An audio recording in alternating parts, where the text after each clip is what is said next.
കുമാരനല്ലൂർ ദേവി പള്ളിയോടത്തിലേറി ദേശവഴികളിലെ ഭക്തരെ അനുഗ്രഹിക്കുന്നതിന് വേണ്ടി ഊരു ചുറ്റുന്നു എന്നാണ് ഐതിഹ്യം.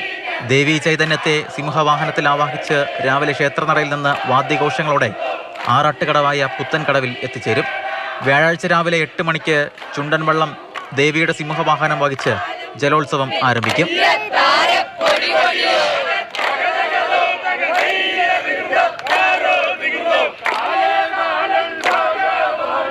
ദേവി തൻ്റെ പ്രജകളെ കാണുവാനായി ജലമാർഗം ദേവിയുടെ അധീനതയിലുള്ള ഈ കരകൾ നട്ടാശ്ശേരി, പനയക്കഴവ്, ചുങ്കം, അങ്ങനെ മള്ളൂശ്ശേരി തുടങ്ങിയ സ്ഥലങ്ങളിൽ സന്ദർശിക്കുകയും ഭക്തജനങ്ങളെ കാണുവാൻ വേണ്ടി ദേവി വന്നു എന്നുള്ളതാണ് നമ്മുടെ സങ്കല്പം.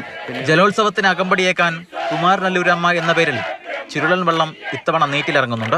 മറ്റേതൊരു വള്ളംകളി നമ്മൾ നോക്കിക്കഴിഞ്ഞാലും അതെല്ലാം 1 കിലോമീറ്ററിൽ 2 കിലോമീറ്ററിനുള്ളിൽ പര്യവസാനിക്കുന്നതാണ്. പക്ഷേ ഈ ഒരു വള്ളംകളി എന്ന് പറയുന്നത് ഇതൊരു ഊരു ചുറ്റി വള്ളംകളിയാണ്. ഇതൊരു ഘോഷയാത്രയാണ്.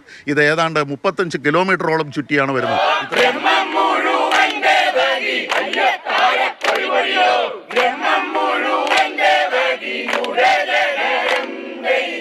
ജലോത്സവം അവിസ്മരണീയമാക്കാനുള്ള ഒരുക്കത്തിലാണ് ഭക്തർ.